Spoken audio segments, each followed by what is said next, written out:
Hi, everyone, and welcome to another episode of the Ethicast. I'm your host, Bill Coffin. And in this episode, we're going to change things up a little and talk about video games, grief, and the power of second chances. I promise it will all make sense, but before we begin, a trigger warning. This editorial covers the topic of self harm. If that topic is especially challenging for you, please proceed with caution. Or feel free to skip this episode and check us out in a few days when our next one drops. I'm going to share with you now an editorial entitled Press X to Continue, which for video games is shorthand for the prompt often given to players after the game ends, which allows the player to keep on playing anyway. This editorial is from the recently published fall issue of Ethisphere Magazine. At the end of this episode, I'll share how you can get a free copy of the fall issue, which contains a special section on careers in ethics and compliance, as well as other features that showcase contributions from Second City Works, Indiana University's Kelley School of Business, Hush Blackwell, and more. But there is one story in particular that I'd like to call out, entitled Serious Fun, which is an in depth interview with Jen Brewer, Chief Ethics and Compliance Officer at video game giant Activision Blizzard King, or ABK. It's a story I'm quite proud of. I very much enjoyed speaking with Jen, who has a lot of brilliant things to say about what she and her team are achieving at ABK, which recently concluded a historic $69 billion merger with Microsoft. As a company under intense scrutiny, not just from regulators, but from its various stakeholders and even its own fans, ABK has a particularly high set of expectations to live up to. It has not always lived up to them, as a Google search about the company will reveal.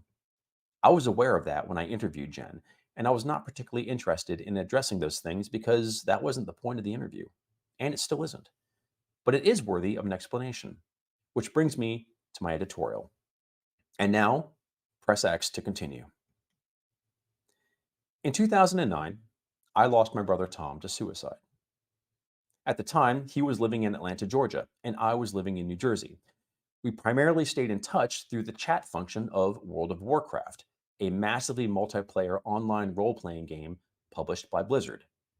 We played together almost every night for 3 years before he died.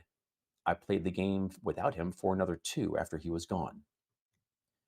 The tragic circumstances of my brother's death made 2009 a missing year for me as I processed my grief.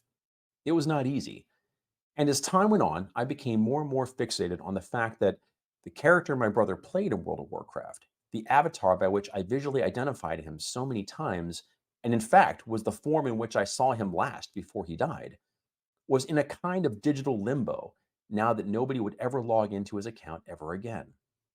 I knew my grief journey would not progress until I transferred his character to my account. As I would tell my friends and family, I felt the need to bring him home. To transfer the World of Warcraft account of a deceased family member requires both paperwork and knowledge of the account. I had the first, but not the second.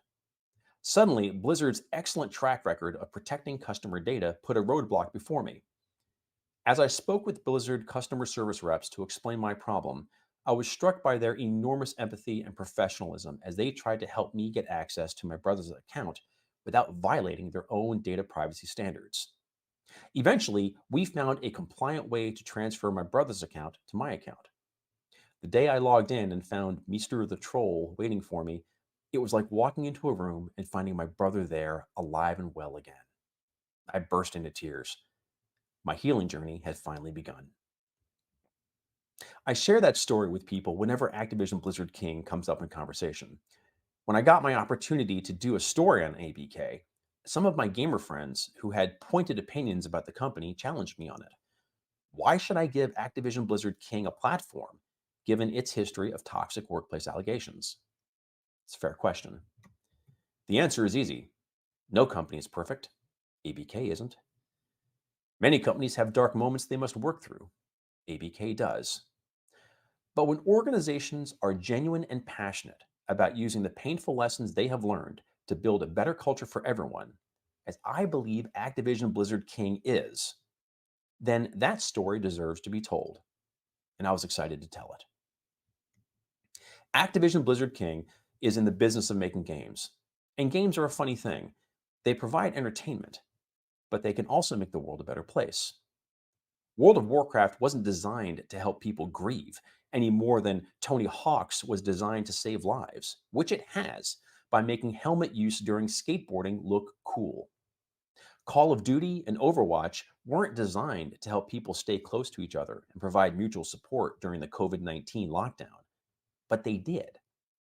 And some game that ABK publishes in 2024 or 2025 or 2026 won't necessarily be designed to help some player deal with a major life struggle, but it will.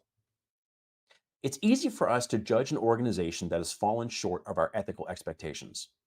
It is more important, however, to judge them on how they use their opportunity to do better. Everything we do matters, however small or unintentional it may be. Whatever business we are in, somehow, it is the business of changing lives. And if somebody is trying to do better at being better, the helpful thing isn't to sneer at them, it's to ask them how it's going and what we can do to help.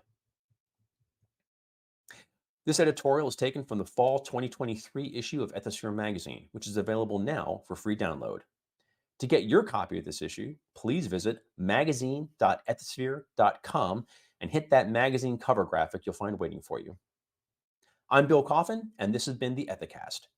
For more episodes, please visit the Ethisphere YouTube channel at youtube.com/ethisphere.